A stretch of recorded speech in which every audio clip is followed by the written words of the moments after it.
Bienvenue dans ce nouvel épisode de Bip Bip. Je suis Alexandre Popiolek, doctorant en psychologie sociale sur le sujet de l'impact de la relation de confiance dans la santé et fondateur d'Empathia, mon entreprise de recherche, conseil et formation. Dans ce podcast, j'explique comment je réalise et finance ma thèse, construis mon activité et avance sur mon développement personnel. Pour en savoir plus, je vous laisse écouter les épisodes 0 des précédentes saisons et nous allons maintenant pouvoir commencer.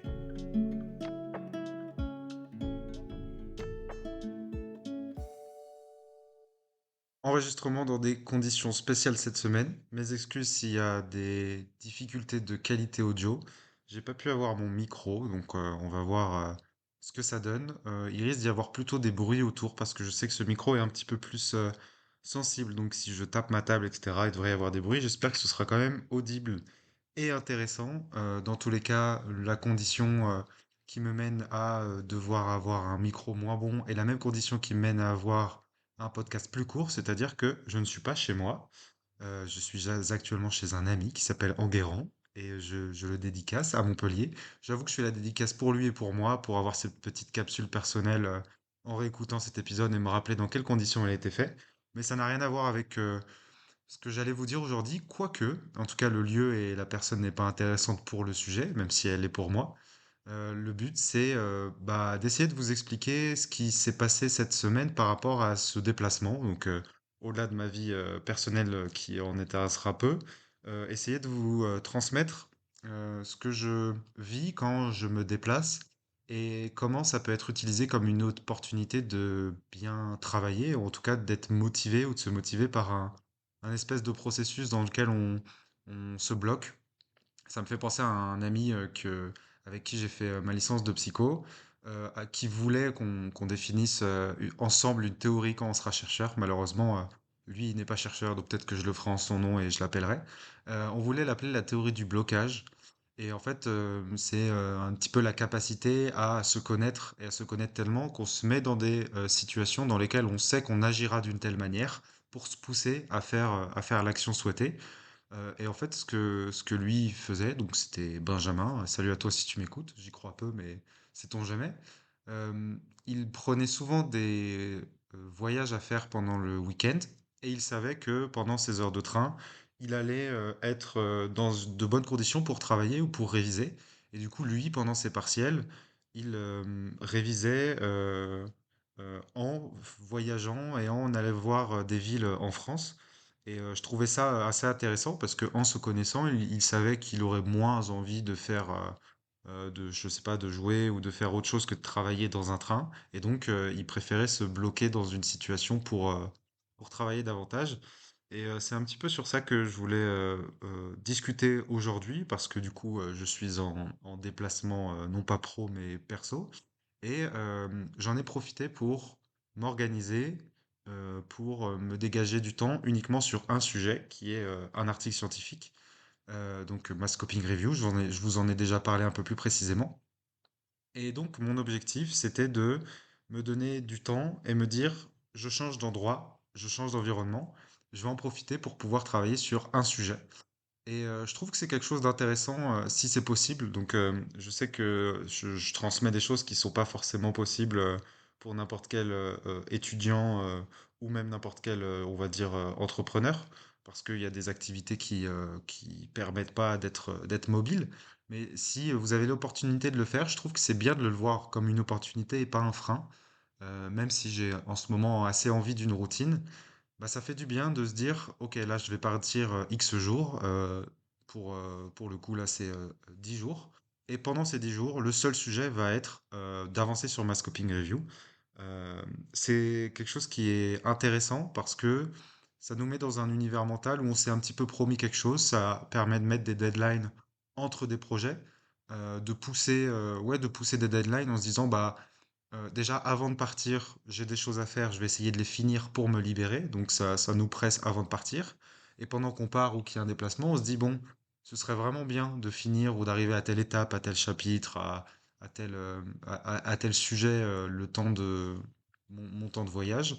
Et donc, c'est motivant, ça permet de faire des petites phases motivantes, là où je trouve que dans une routine où on travaille tout le temps chez soi, par exemple, ou même si on travaille tout le temps au bureau, on peut perdre un petit peu cette envie de se dire, allez, cette semaine je finis ça, ou aujourd'hui je finis ça. Là où quand il y a un décalage, une différence géographique et temporelle, on a un peu plus envie de se tenir à ces deadlines parce que ça rend le passage entre deux projets ou ça rend la deadline un peu plus physiquement compréhensible et on a un peu plus envie de s'y tenir. Donc, ce que je vis cette semaine, c'est que je me suis un petit peu promis à moi-même que j'aurais fini une version 1 de mon article Last Copying Review. Et donc, ça fonctionne bien. Ça commence déjà par le train, où c'est un super endroit pour travailler, je trouve. En plus, il y a souvent pas énormément de connexions, donc on est un peu plus poussé à potentiellement travailler sur un Word, sur un Excel, plutôt que aller regarder des vidéos, que ce soit sur son téléphone ou sur son PC. Et donc, déjà, moi, les trajets de train, quand je peux, je les prends en première. Encore une fois, c'est pas possible selon toutes les bourses, mais c'est quand même une solution qui fonctionne bien avec moi. Moi, je fais des trajets où souvent ça coûte pas beaucoup plus cher d'aller en première. Et j'avoue que je le vois comme un investissement sur mon travail. Ça fait partie un peu du switch qui s'est passé ces derniers temps, hein, de me voir vraiment comme, bah, comme une entreprise et donc de savoir investir en me disant, bah, soit je me déplace. La place va me coûter moins cher, mais je vais moins bien travailler. Soit je mets un peu plus et je vais pouvoir travailler un peu plus, un peu mieux et en étant un peu plus productif. Et donc mon choix ces derniers temps se porte aussi sur mon confort pendant le trajet, ce qui fait que déjà le temps du trajet n'est pas du tout un temps jeté, mais c'est un temps de travail. Donc, ça veut dire que l'aller et le retour ne sont pas des temps perdus. En plus, on se sent un petit peu bloqué. Et il y a aussi, encore une fois, ce sujet de sectoriser les deadlines. Et là, de se dire, bah là, j'ai 4 heures, par exemple, de train. Dans ces 4 heures, il faut que je fasse ça. Ça rend un petit peu, ça gamifie un petit peu l'activité. Et chose où bah, moi j'ai beaucoup plus de mal à le faire, de me dire aujourd'hui là j'ai 4 heures, je dois finir cette tâche. Je trouve qu'on le perd un peu. Alors que quand il y a un déplacement et qu'il y a un événement physique, ça permet un peu plus de se motiver. Donc ça marche déjà dès le train. Et ensuite, ça fonctionne bah, une fois qu'on est à un autre endroit, parce qu'on sait qu'on arrive à tel jour, on part à tel jour et qu'on a, dans cet espace de temps, décidé de faire tel type de tâche. Mais aussi parce que je trouve que le fait de pas être dans son environnement naturel nous donne moins envie de faire autre chose que de travailler, en tout cas quand on est dans des conditions où on peut travailler efficacement. Je trouve que c'est un peu plus facile je sais pas, de procrastiner quand on est chez soi, plutôt que de procrastiner quand on s'est déplacé quelque part et qu'on s'est dit aujourd'hui je dois travailler. Peut-être tout simplement parce qu'on est moins à l'aise, moins chez soi, on a moins toutes les activités possibles pour travailler, donc on se dit bah le mieux à faire ça reste de travailler. Mais aussi parce que bah aller dans un nouvel environnement, ça fait du bien et puis ça rend aussi le moment précieux dans un sens parce que on peut se dire, en tout cas quand on aime bien ce qu'on fait, que je suis content du coup de me dire que cet article-là, le moment où j'aurai avancé sur cet article, sera peut-être associé à ce moment de vide là où j'étais pas chez moi.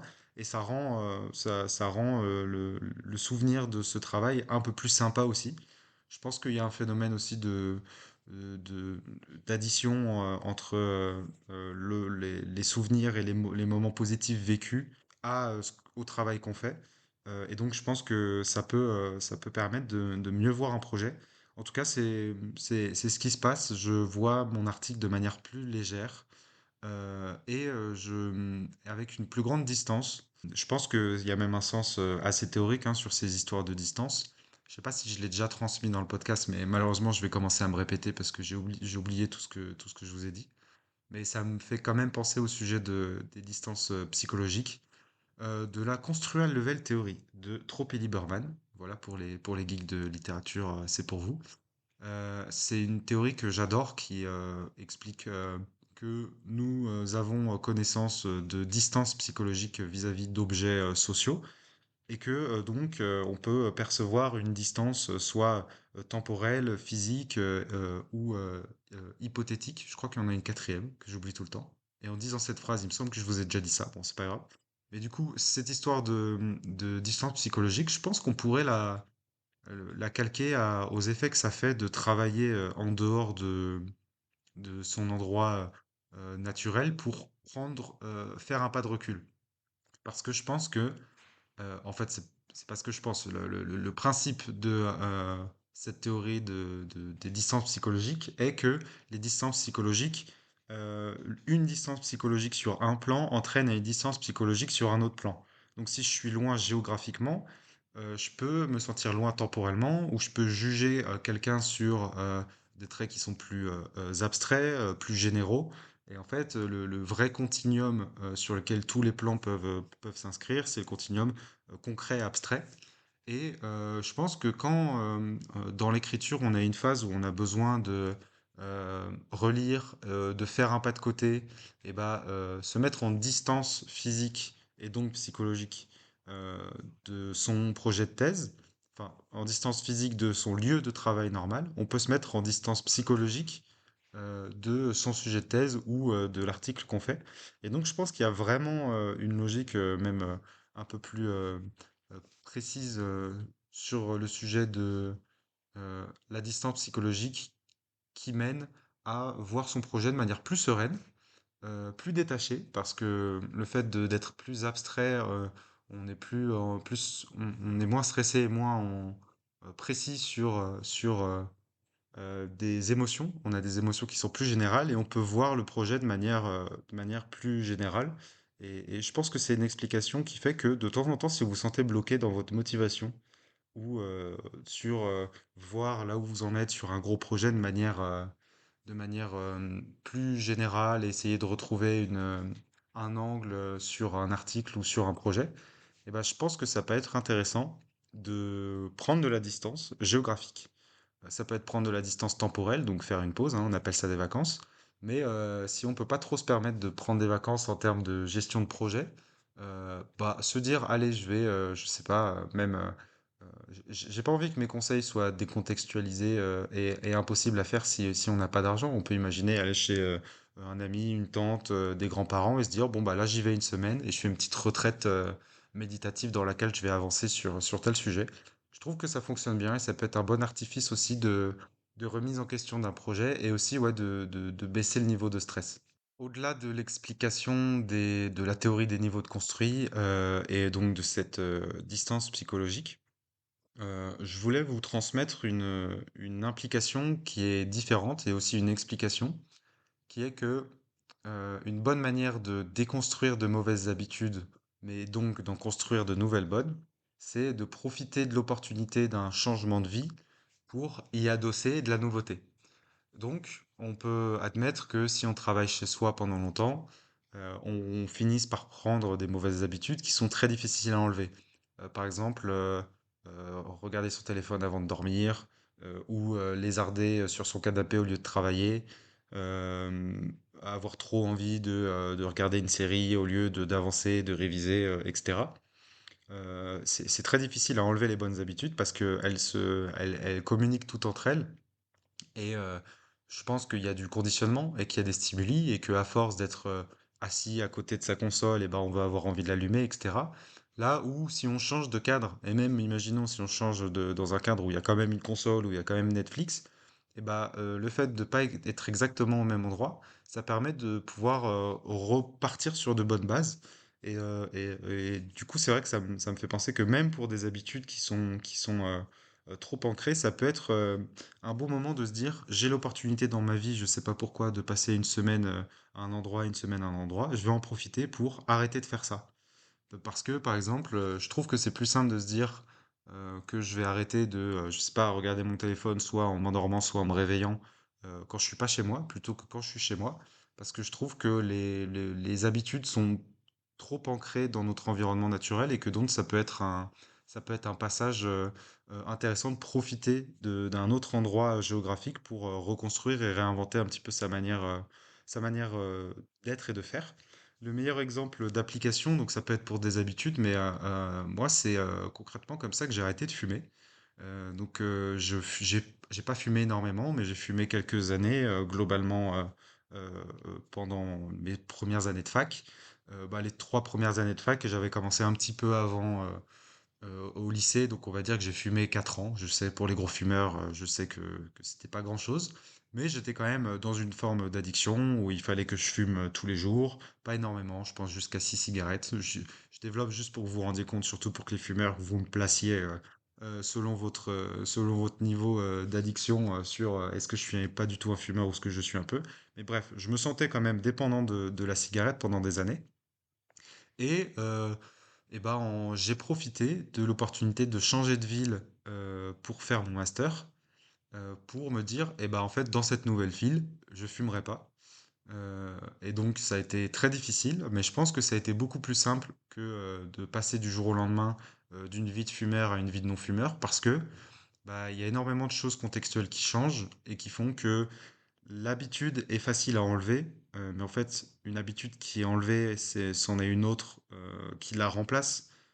Parce que je pense que le fait de ne pas fumer, c'est une habitude. On ne perd pas l'habitude de fumer le matin, on prend l'habitude de ne pas fumer le matin en même temps. Et je pense que il y a beaucoup de choses qui sont liées pour la cigarette et aux addictions. L'habitude de voir les amis et de, je sais pas, dès que je vois tel ami à tel arrêt de bus le matin, on a l'habitude de fumer une cigarette ensemble, ou l'habitude d'avoir telle fréquentation et de sortir à tel moment du cours pour aller fumer. Quand on change de cadre et qu'on change de vie et qu'on peut reprendre un petit peu à zéro un sujet comme fumer ou des bonnes ou des mauvaises habitudes, c'est beaucoup plus facile. Parce que notre réseau social, les amis qu'on se fait peuvent différer, ils apprennent à nous connaître avec les nouvelles habitudes qu'on a envie d'ancrer, donc il n'y a pas d'attente, il n'y a pas de pression, on n'a pas les gens qui disent ah t'as arrêté de fumer, ah tu fumes plus, tu veux pas une cigarette, etc. On reprend du début et on peut se présenter aussi sous une identité un peu plus précise euh, un peu plus différente surtout, parce que on se dit, bon, je suis plus fumeur, je me présente pas comme un fumeur et il y a beaucoup moins d'attentes. Et en fait, ça va très loin, ça va aussi sur, bon, du coup, dans mon nouvel appart, j'aurai pas de cendrier, j'ai jamais fumé dedans, donc j'ai pas envie qu'il sente la cigarette. Et moi, ça m'a beaucoup aidé. J'avais jamais vraiment essayé concrètement d'arrêter de fumer, et la seule fois que j'ai voulu arrêter de fumer, je l'ai fait de cette manière, en profitant d'un environnement externe, enfin, surtout d'une phase de ma vie dans laquelle j'allais me déplacer, j'allais changer de cadre pour y apporter une nouvelle habitude ou en perdre une mauvaise. Et donc voilà, podcast court pour vous expliquer que moi c'est assez positif de profiter d'une période de ma vie quelconque où je suis amené à changer de cadre pour prendre une mauvaise habitude, désapprendre, prendre une bonne habitude, désapprendre une mauvaise habitude plutôt, ou me donner un cadre dans lequel je vais avancer sur un sujet. Donc ça revient un peu à tout ce que j'ai compris de ce que je voulais faire, de faire des journées du mieux que je puisse mono-sujet. J'avoue que c'est compliqué, mais là au moins j'ai une espèce de semaine thématique qui me pousse à faire les choses et ça fonctionne bien en tout cas. Je me sens assez motivé, j'arrive à faire des grosses journées. Et puis étant donné que les à côté sont différents et intéressants, et ça me permet de faire un pas de côté et de moins être la tête dans le guidon malgré les heures de travail. Voilà pour ce qui est du podcast du jour. J'espère que ça pourra vous apporter quelque chose et que vous saurez, pourquoi pas, saisir des opportunités pour faire un sujet, ou si vous vous sentez bloqué et que vous perdez la motivation sur un projet, de se dire, bon, je bouge, je change, je fais une semaine ici, une semaine là et je travaille sur le sujet. Ou allez, même vraiment, si on est dans une pratique où on n'a pas de possibilité de bouger, je sais pas si vous êtes étudiant, au lieu de là, peut-être qu'on n'arrive pas chez soi, on peut essayer à la BU, même si on sait que ça nous va pas. On peut essayer d'aller chez des amis pendant une période pour faire ce projet, rentrer chez les parents.